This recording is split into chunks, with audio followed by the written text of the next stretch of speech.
Funded in part by the Federal Highway Administration, the North Carolina Department of Transportation has worked collaboratively with the North Carolina Department of Public Instruction to produce this series on North Carolina scenic byways. Off the beaten path, many scenic byways crisscross our state, and residents and visitors travel at a leisurely pace. Designated by the North Carolina Department of Transportation, each route has been carefully selected to give visitors an opportunity to experience the diverse beauty and culture of the Tar Heel State. Follow these byways and you see breathtaking scenery, from the curvy mountain roads of the Blue Ridge Mountains and through the rural countryside of our Piedmont to our crystal blue coastline. There's much to discover as we explore roads less traveled. So, enjoy the journey.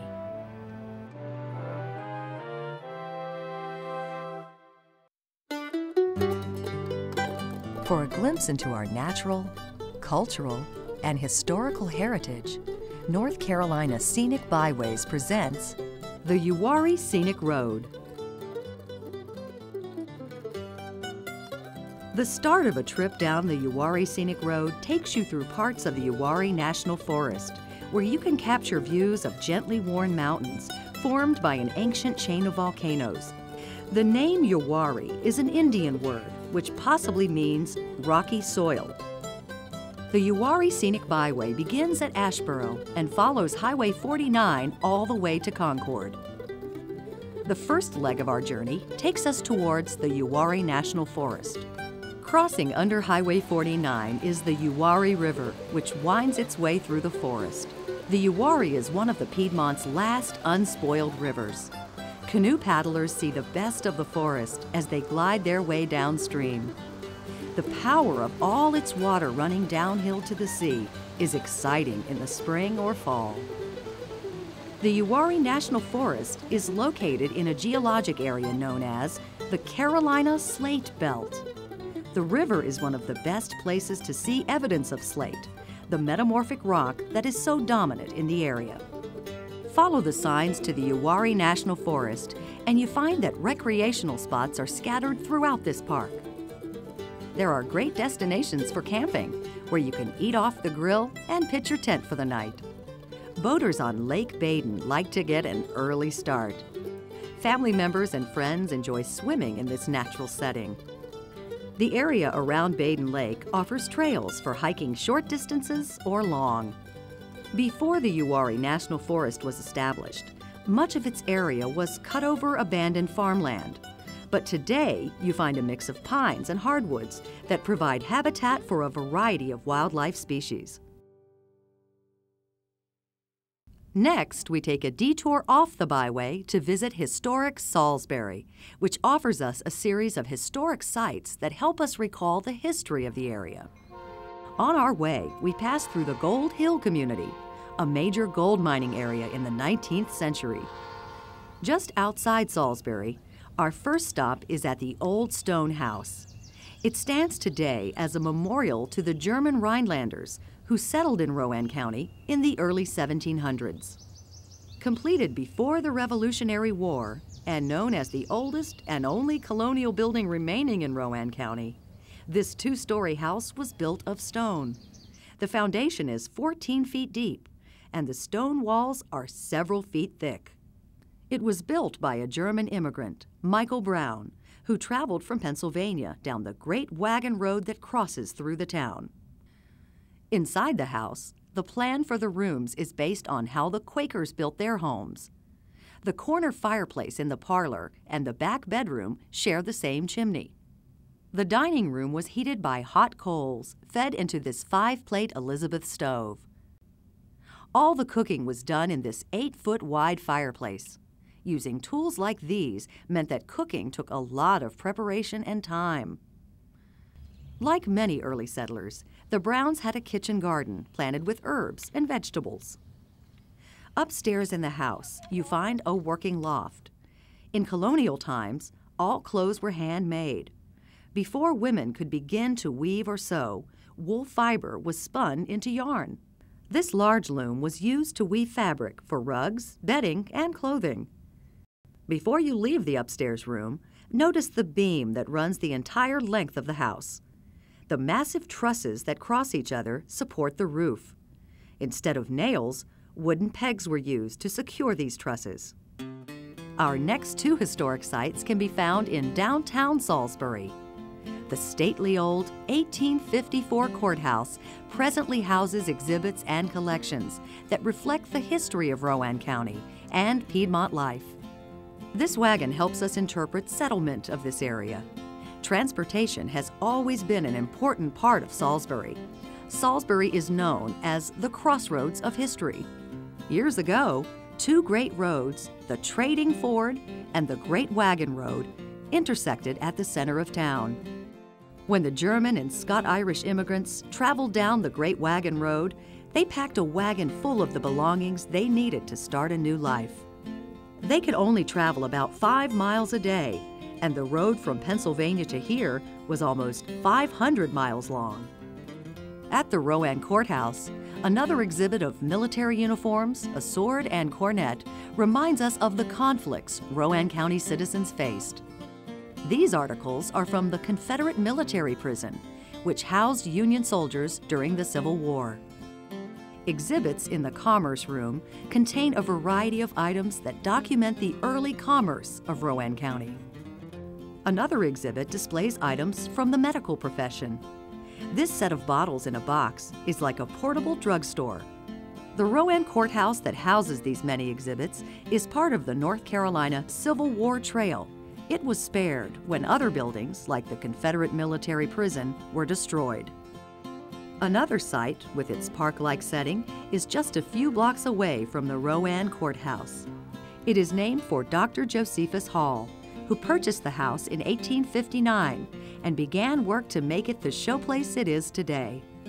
The beauty of its interior, its furnishings, and finery make the tour of this house a favorite for visitors.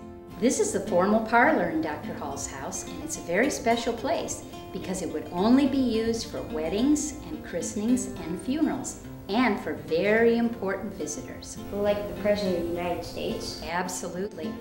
During the Civil War, Dr. Hall was the physician for the Confederate prison in Salisbury and treated patients at his house.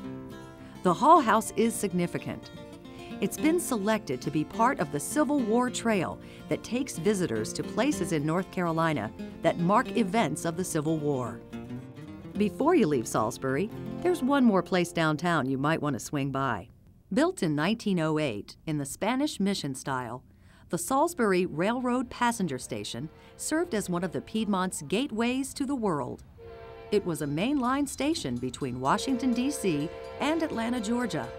At least 44 passenger trains passed through daily in 1911. Today, this station is recognized in the National Register of Historic Places. In the next town we visit, it's all about transportation, its history, and its importance to North Carolina. From Salisbury, we travel just a few miles down the road to reach Spencer. This is where the North Carolina Transportation Museum is located, on the site of what was once Southern Railway Company's largest steam locomotive repair facility.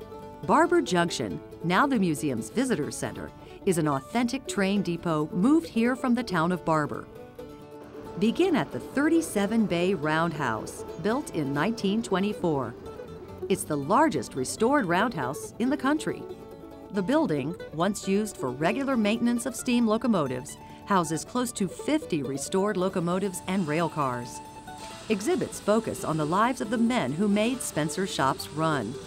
Many different skills were needed to keep the cars in proper condition and running well. Move to the next building over, and you find the flue shop.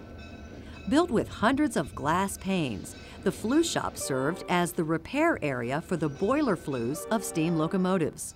In this building, the exhibit Bumper to Bumper shows us how cars have changed from buggy-type vehicles to sleek roadsters that preceded modern cars. The vehicles of different decades are set against backdrops that feature life that is typical for each period. Also on the property is the Master Mechanic's office, which houses a number of exhibits worth viewing. This horse-drawn U.S. mail buggy carried mail along a 39-mile route through Salisbury in the early 1900s. Displays tell the story of all forms of transportation in the state. Here you find a shiny red American LaFrance fire truck used from 1922 to 1949. Also on exhibit, you see an airplane that can land on water or the ground. It was built by a North Carolinian in his backyard. The largest structure on the museum grounds is 2 football fields long. Currently under restoration, the back shop was used to make major locomotive repairs such as engine overhauls. All aboard! Before you leave, you might want to climb aboard one of these trains. This train is pulled by antique locomotives, sometimes by a powerful diesel, and sometimes by an old-fashioned steam engine. As you ride the rail and hear the whistle blow, experience the thrill of an earlier time.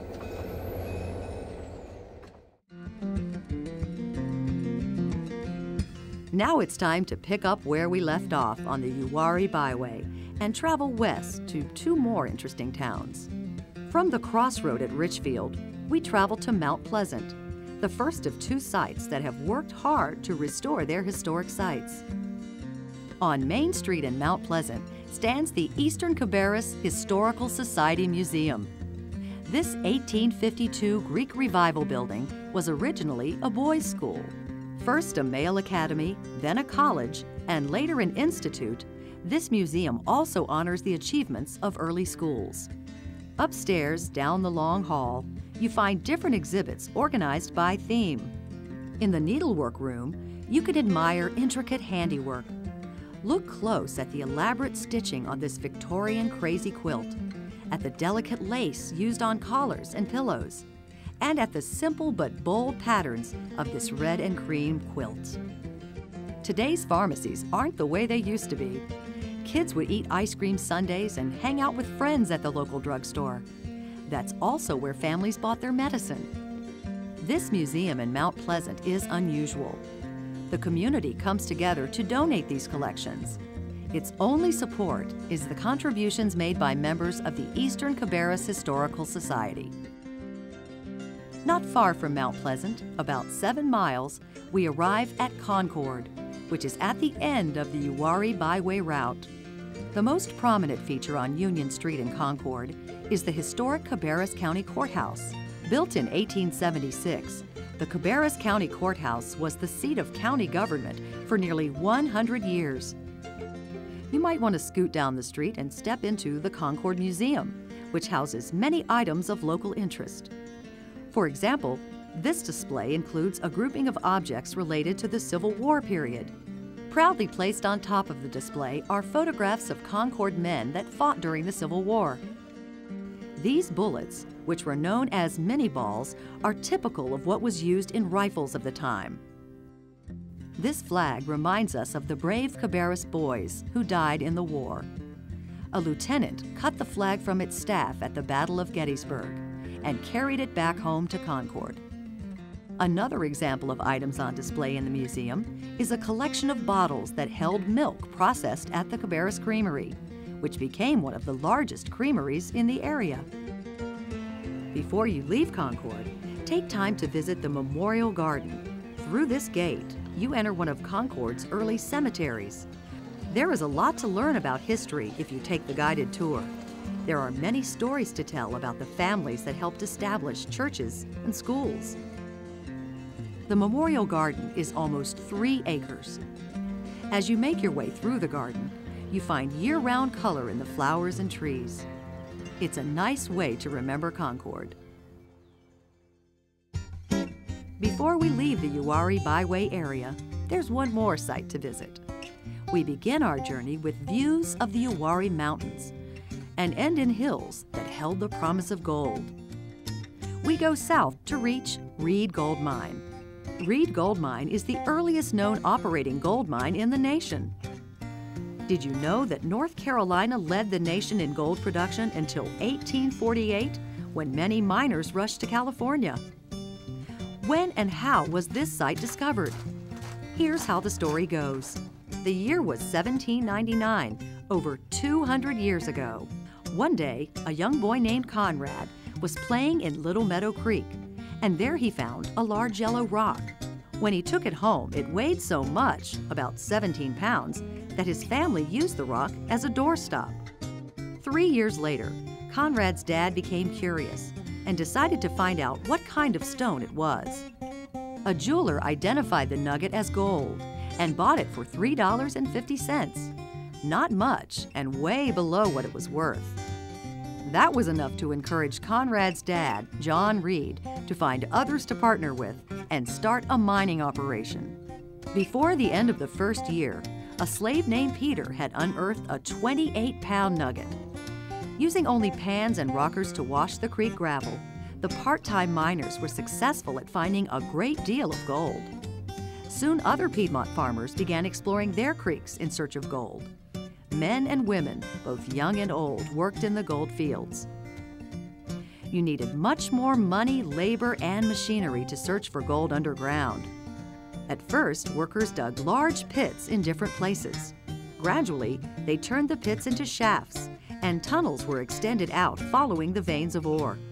Miners chipped away at rocks and used low wheelbarrows to move the ore along the drifts to the main shaft.